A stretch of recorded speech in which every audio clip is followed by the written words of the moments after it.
Hi, I'm Sandy Marino from Sandy's TV and Appliance here in Wolcott, and I've been a second-generation member of Chamber of Commerce for over 50 years. My father started many years ago getting involved in the Chamber of Commerce and starting and founding the Wolcott Chamber of Commerce so he could get in front of the consumers and they'll know where he's at and how they can shop at Sandy's TV and Appliance.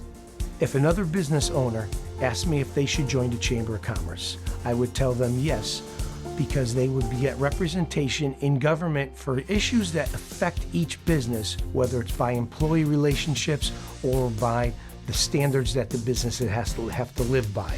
And I get a lot of support with the chambers for those reasons.